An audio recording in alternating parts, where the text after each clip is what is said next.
Olá! Lado a lado comigo hoje, a bailarina, professora e coreógrafa de flamenco, Thalma de Lely. Para quem não a conhece, a Thalma é saltense, é filha do saudoso ex-prefeito Pilso de Lely e já há alguns anos mora e possui a sua própria escola de dança na vizinha cidade de Sorocaba. Bem-vinda, Thalma! Quanto tempo? Faz muito tempo mesmo que eu não via você. É um prazer estar aqui no seu programa. Obrigada por ter aceito o convite e vamos saber então tudo sobre flamenco hoje aqui. Essa dança que você, pelo jeito, se apaixonou, né? Muito. Foi minha grande paixão. Depois da museologia, o flamenco tomou muita parte no meu coração e eu tenho realmente uma grande paixão. Essa é a palavra mais exata para definir o que eu sinto por flamenco. Mas a sua formação foi em balé clássico, né, Thalma? Sim, eu fiz aproximadamente uns 10 anos de balé clássico. Eu comecei aqui em Salto, eu estudei na escola Tico e Teco aqui, tinha uma professora de Campinas, a Georgia Terracini, que outro dia eu pude conversar com ela pelo Facebook também, minha primeira professora de balé. Depois eu fiz um pouquinho de balé em Itu, com o Tuca, o Edivaldo Oneda, um pouquinho em Sorocaba, na escola Isadora Duncan. E depois eu entrei na faculdade e continuei dançando em São Paulo. Eu fiz aula com a Jane Blaut, Adiador, mas depois era muito puxado os horários com a faculdade, eu já estava um pouco descontente com o balé, eu acabei saindo. E o flamenco mesmo, como é que ele entrou na sua vida? Então, o culpado pelo flamenco foi o clássico. Na verdade, quando eu fazia clássico, esse meu professor que deu aula em Itu para mim resolveu montar uma parte do Lago dos Cisnes, o balé Lago dos Cisnes. E entre as princesas do Lago dos Cisnes tem as princesas espanholas. E a música, que é a dança espanhola de Tchaikovsky, mexeu muito comigo na época, a sonoridade. Apesar de ser música clássica, erudita, como era voltada para as princesas espanholas, ela tinha uma sonoridade que lembra a música espanhola, a andaluz, principalmente. Sim. E eu não dançava naquela parte, né? Mas eu gostava, estava sempre assistindo. E para ajudar a bailarina que dançava como princesa espanhola, tinha sapatilha de ponta preta. E até então eu só conhecia sapatilha de ponta cor-de-rosa. Então aquilo já, eu não parava de olhar, a sapatilha, a flor no cabelo. E ficou. E eu já estava assim com 18 anos, 17 nessa época. Já não queria mais dançar clássico romântico, e gostava muito de mexer com os pés, né? Aí conversei com o meu professor de balé na época, falei, né, que dessa não satisfação mais em dançar o clássico. E aí falei pra ele, eu queria fazer alguma coisa que mexesse com os pés, né? Eu não sei se sapateado americano, e ele não gostava muito de sapateado americano. Eu me lembro que ele falou essa frase: se você quer dançar, quer mexer com os pés, então pelo menos dance flamenco. Aí eu olhei pra ele assim e falei, nossa, é exatamente isso que eu quero. Eu fiquei um ano procurando flamenco, eu já morava em São Paulo, fazia faculdade, até que eu cheguei na academia da Clarice Bujanra, e lá tinha uma professora de flamenco, a Laurita Castro, que hoje está com 84 anos, e ela tinha montado o Carmen com Filtro, com a Clarice Bujanra e o Antônio Fagundes. E de lá, bom, não parei mais, aí eu já fui para outra escola no ano seguinte, passei a ter aula com a filha dela, que é a Yara Castro, que é uma grande amiga até hoje, que mora em Madrid, na Espanha, e vem todo ano na minha escola dar um workshop. No começo do ano a gente já começa o ano com o curso da Yara Castro. Sensacional. É uma figura, é uma história, né? Porque a mãe dela, ela, o marido da Yara também é um grande guitarrista de flamenco, é do interior, é de Itapeva, que é aqui da região de Sorocaba também. E aí eu fiz mais uns 2-3 anos de flamenco, tive que parar porque eu entrei na pós-graduação em museologia. Mas vamos lembrar um pouquinho então dessa fase que você trabalhou aqui no museu, que você curtiu essa parte da museologia, e você ainda morava em Salto e trabalhava aqui, né? Morava aqui, aí eu entrei com a intenção de integrar a equipe que ia montar o museu da cidade de Salto. Mas eu era funcionária da prefeitura mesmo, porque eu já cursava museologia na época, né? E o museu levou alguns anos para ficar pronto, Eu trabalhei nesse período com o seu Héctor Liberalesso, fazendo a campanha de acervo, que é algo inesquecível na minha vida, porque eu fui na casa das pessoas aqui de Salto, de quase todo mundo, porque o seu Héctor mapeava a cidade inteira, né? E era uma delícia. Uma pessoa incrível mesmo. Era mesmo. Era uma delícia entrevistar as pessoas. Nós gravamos, acho que 100 ou 200 depoimentos. Cada um tinha a sua história relacionada com a cidade. Era uma delícia ouvir as pessoas. Você viu o nascimento mesmo do nosso museu, né? Vi, junto sim. com a Héctor. Sim. E aí você resolveu ficar só com o flamenco, foi para Sorocaba, montou a sua escola, né? A Sala Tablado de Flamenco. Vamos então ver um pouquinho da Talmeação. Essa foto eu tô usando uma bata de cola. A bata de cola é esse vestido que tem essa cauda enorme. Cola quer dizer cauda em espanhol, né? Mas como ele é um vestido muito longo, ele tem toda uma técnica para bailar. Você tem, por exemplo, eu faço até hoje aula de bata de cola. Você tem que ter toda uma técnica, senão você se enrola e tropeça. Para jogar o vestido para cá, cauda para lá, cauda para cá. Não é só saber andar com ele pelo palco, isso até eu acho fácil.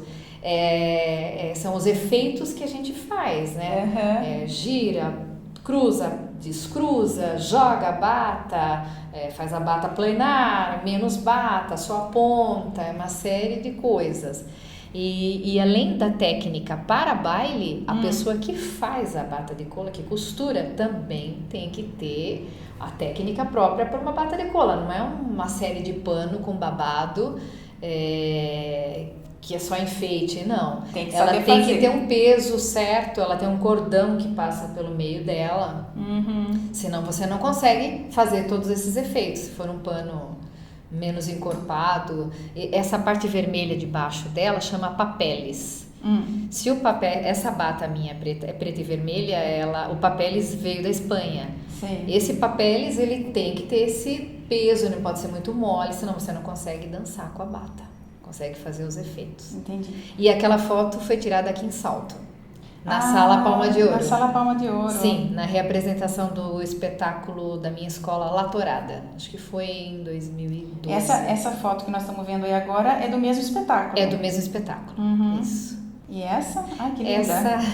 Essa já foi do espetáculo do ano passado, de 2014, que foi uma homenagem para a Orquestra Cassino de Sevilha. Essa foi em Salto também? Nós reapresentamos este ano, em junho. Agora aqui em 2015. Em Salto, isso, em 2015, mas né, essa foto exatamente eu tirei em Sorocaba, lá no Teatro Municipal de Sorocaba, durante o espetáculo. Aí a mesma coreografia, mesmo figurino, aí eu tô com as minhas alunas da Castanhola nível 3, dançando La Rodrigues. Essa é ainda no espetáculo da Cassino de Sevilha, que se chama o Cassino, né, revivendo a orquestra espanhola Cassino de Sevilha, porque a Cassino começou na Espanha, ela não é uma orquestra brasileira, né. E aí eu estou dançando La Violeteira. La Violeteira. É uma homenagem a Sarita Montiel, mas na verdade é porque a cantora da orquestra sempre interpretou essa música. Ela entregava flores para as pessoas nos bailes, né? Eu estava no palco, não desci no palco, mas entrei com uma cestinha de flores, atirei as flores. Eu tive que assistir o vídeo do filme da Sarita Montiel muitas vezes. Entrei naquele universo Sarita Montiel. No fundo você pode ver que são os músicos, é foto dos músicos da Cassino de Sevilha. Essa aí ainda é do mesmo espetáculo.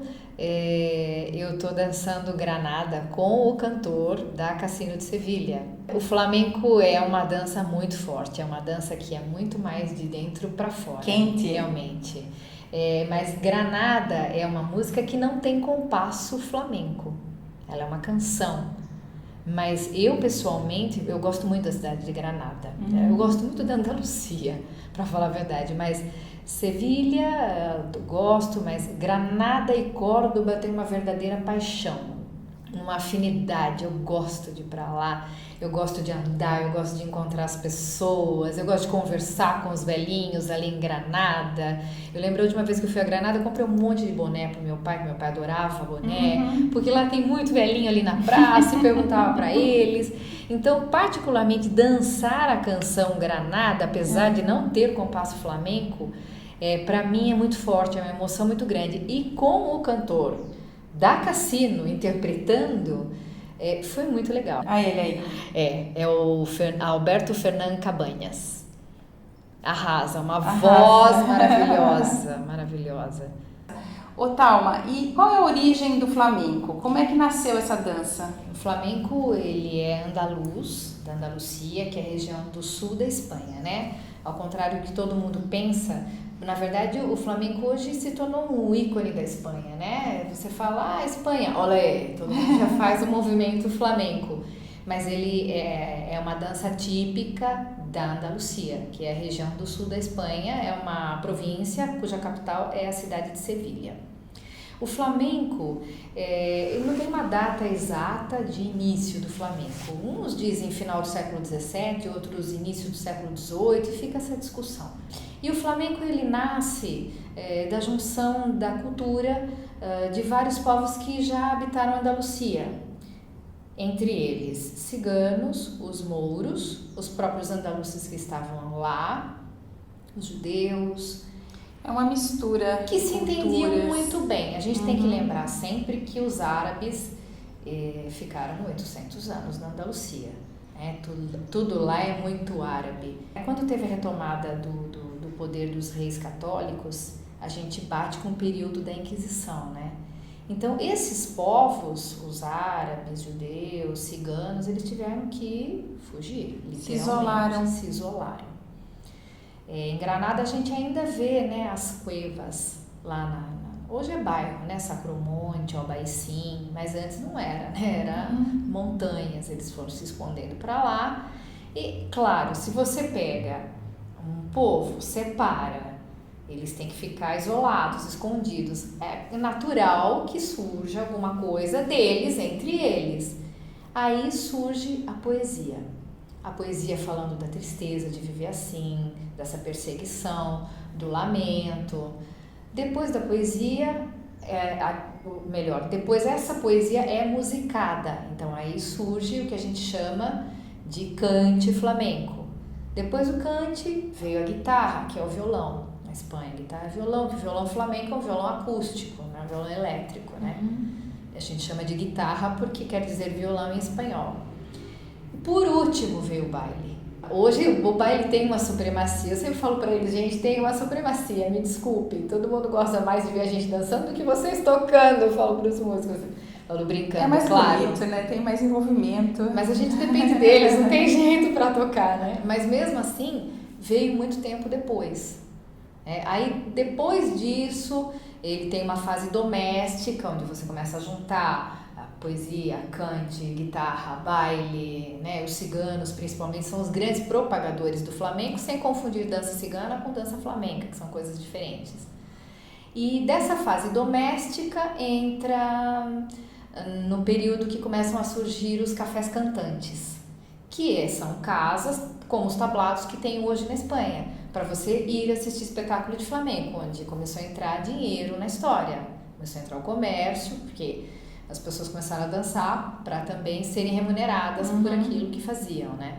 Por que você escolheu Sorocaba para montar a sua escola? Eu tinha muita relação com Sorocaba, ia sempre para lá, e eu trabalhei um tempinho em São Paulo, também na Secretaria de Estado da Cultura, e conheci o pessoal de Sorocaba da Oficina Cultural Grande Otelo. Eles me convidaram para dar uma oficina de dança flamenca. Até então eu nunca tinha dado aula, já dançava flamenco há algum tempo. Dei a primeira oficina e aí uma academia convidou para dar aula, eu dei aula nessa academia, depois dei uma outra e começou a ter uma procura grande e eu fui ficando em Sorocaba. Eu me dividia entre o museu, dar aula de flamenco em Sorocaba e morar em Salto e dançava em São Paulo, claro. Dei aula de flamenco em Mairim, que também a prefeitura de lá tinha um projeto. A logística estava difícil. Muito, muito. Então eu optei por morar em Sorocaba, pela logística, porque por mim eu tinha continuado aqui, que eu gostava. Mas parece que você acabou descobrindo que há um grande número de imigrantes, de descendentes espanhóis por lá, né? Essa foi a grande surpresa, porque aí você começa a conhecer melhor seus alunos e a maioria, 80% dos meus alunos são descendentes de espanhóis. E mas por quê? Mas porque até que um dia eu estava andando na rua, na Nogueira Padilha, quando eu olho na placa, Rua Madrid, a outra Rua Sevilha, Rua Catalunha. Eu, gente, mas o que é isso aqui? Ah, aqui é o bairro espanhol. E o bairro espanhol, claro que como boa museóloga, já quis saber por quê, onde, porque começou, cadê os documentos, cadê o museu? Sorocaba tem seguramente a segunda maior colônia espanhola do estado de São Paulo, se não for a primeira do estado. Você estava me falando que existe aí uma discussão se é a primeira ou se é a segunda. Sim, outros dizem que não, eu nunca sei se é do Brasil, se é do estado, mas enfim, é grande a colônia. Eu vejo a diferença porque aqui em Salto a colônia é italiana. E lá é a espanhola. Tem italianos também, mas a espanhola. Aliás, o seu sobrenome é de origem italiana, sim, né? Eu sou descendente de italianos e da família do meu pai é toda italiana e a família da minha mãe é portuguesa. Tanto que eu gosto de cantar fado. É a minha herança portuguesa. E você já esteve várias vezes, né, pelo que você está falando, na Espanha e fez alguns cursos com alguns mestres lá na Espanha também, não é? Ó, em Madrid eu tive aula com a Latina, com a Truco, com a Maruja Palacios, com a Candela Soto, deixa eu ver aqui, com a Belém Fernandes, Manuel Reyes. No Festival Internacional da Guitarra de Córdoba eu tive aula com Javier Latorre, que é um mestre muito conceituado dentro do flamenco, do meio flamenco, e que é um mestre mesmo, que você aprende muito com ele. Depois eu voltei de novo, aí só fiz curso do Amor de Deus, participei do Festival de Jerez, que é um festival anual de flamenco que tem na cidade de Jerez de la Frontera. Lá eu fiz curso com a Manuela Rios, também fiz curso com ela em Sevilha, que eu gosto muito também, sempre que eu tô por lá eu procuro fazer aula com ela. E também em 2002 eu tive assim, a grata oportunidade de fazer um curso de uma semana com a Eva Yerbabuena, que é uma estrela, né, dentro do flamenco. E apesar de ter sido só uma semana, foi uma delícia ter esse contato próximo com ela. As coisas que eu aprendi com ela eu não esqueço até hoje, parece que são eternas. Voltando agora então para Sorocaba, eu sei que você, a Sala Tablado, né, eu sei que você promove um evento anual lá, que é a Feira de Sevilha, né? E na Espanha, a Feira de Sevilha é a feira que abre o calendário das feiras, que é a chegada da primavera, que lá é em abril. Começa pela cidade de Sevilha e depois vai passando por outras cidades da Andalucia, vai tendo feira em várias cidades. A de Sevilha é a mais tradicional, né, até hoje.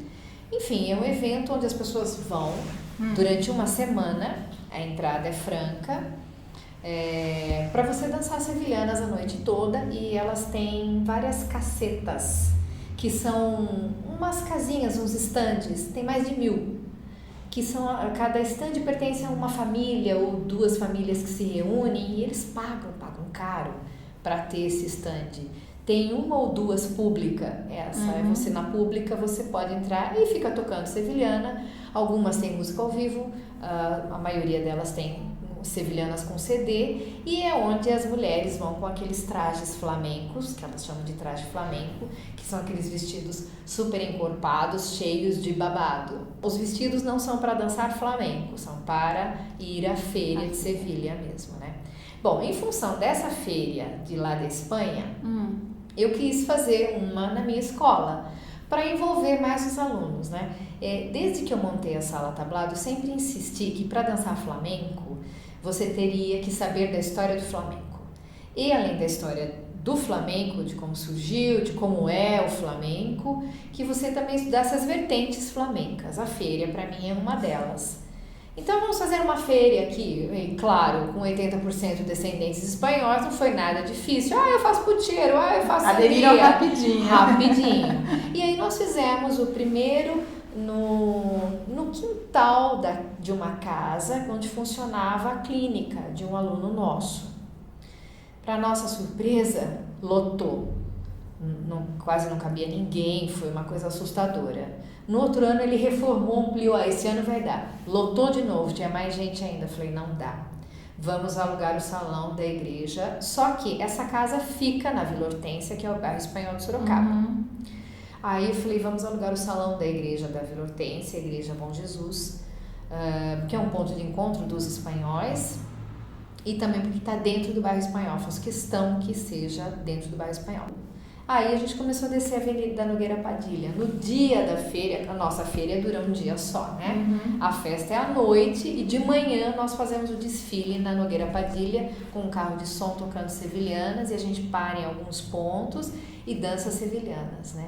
Vamos ver então umas fotos do evento Feira de Sevilha que a Tablado faz lá em Sorocaba. Bom, essa foto é de dos desfiles da feira. Na verdade, eu já fiz 9 feiras de Sevilha. Então, essa é a de 2013, essa foto aí. Eu tô usando um traje de flamenca, que eles chamam, que eu comprei em Sevilha, numa fábrica de vestidos. Verde e branco, né? Esse verde e branco são as cores da Andalucia. A bandeira da Andalucia é verde e branca, né? Pode ver como muito ele colorido, tem né? Muito colorido, muito babado. Ele é só para dançar sevilhana mesmo, porque para dançar flamenco ele é muito pesado, não dá. Outro aspecto da mesma... Isso, é outro ângulo, é a gente ainda descendo a Nogueira Padilha, o carro de som tá atrás. Ó, até o infantil participa. Todos os anos elas adoram dançar, participar, descer a avenida. Na verdade, cada ano que passa está tendo mais adeptos para o desfile. E a gente também está ganhando um público cativo que já espera a gente, vai assistir. Aqui com as castanholas, né? Isso, aí eu estava dançando uma sevilhana com castanholas. E assim, o mais emocionante é que os descendentes de espanhóis do bairro aparecem, saem na janela, acompanham a gente, o desfile todo, a gente começa lá no terminal urbano de ônibus e vai até a porta da Igreja Bom Jesus. É um momento de reviver uma tradição, reviver uma cultura, né? Olha, na verdade eu não esperava tanto o retorno da feira, porque foi uma coisa que começou muito tímida, que era só para os meus alunos saberem do que se tratava. E também 9 anos, já é a 9ª edição, né? Este ano nós fizemos em abril a 9ª edição. Então é muito tempo, mas assim... Olha, todas elas. Aqui é a foto final, aí onde a gente encerra. E meio que se tornou tradição mesmo, as pessoas já esperam, comentam que assistem o desfile todo ano. Estava me falando que alguns vestidos foram trazidos de lá, né? Sim. E que outros foram providenciados por aqui mesmo. Isso. Esses dois são de lá da Espanha. Esses dois? De Sevilha, foram comprados em Sevilha. E essa última? Essa aí é uma aluna minha, dançando com sombreiro cordobês. Tá, então agora vamos falar um pouquinho da Sala Tablado, né? Quais cursos você oferece lá? Quantos alunos hoje você tem? Sala Tablado Flamenco fez 18 anos agora no mês de setembro. Hoje nós temos 60 alunos. Nós oferecemos curso de dança flamenca com castanholas, que são aulas separadas.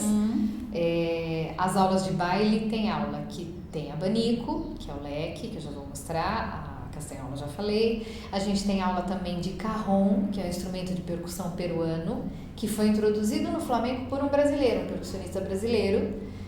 Ele é baiano, ele se chama Rubem Dantas, e ele tocava com o Paco de Lucia, né? Então eu tenho um professor, que é o Roberto Angerosa, que vem uma vez por mês a Sorocaba, porque ele é de São Paulo. Ele tem 2 turmas de cajón, uma turma avançada enorme e uma turma iniciante que começou esse ano, também que está indo muito bem, e ele toca com a gente no espetáculo, ele faz parte do time da Sala Tablado, né? Vamos ver então aí como é que se usa a forma correta de usar o abanico. Esse aqui é um abanico, na verdade, esse não é o abanico que nós usamos para dançar, esse abanico é leque de abanar. Nós usamos um abanico, um leque maior que se chama pericon. O pericon é o leque para baile flamenco, né? Só que hoje tá na moda dançar com um abaniquinho assim. Eu apareço naquela foto. Sim, nós vimos com um abaniquinho pequenininho desse daqui, tá?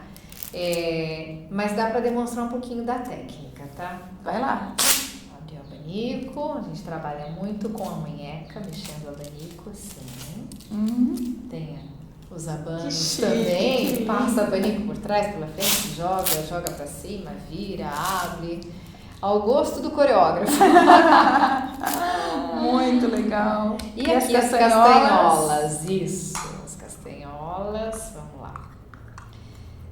sempre de par, as castanholas. Essa que tem esses 2 tracinhos aqui no meio é a da mão direita.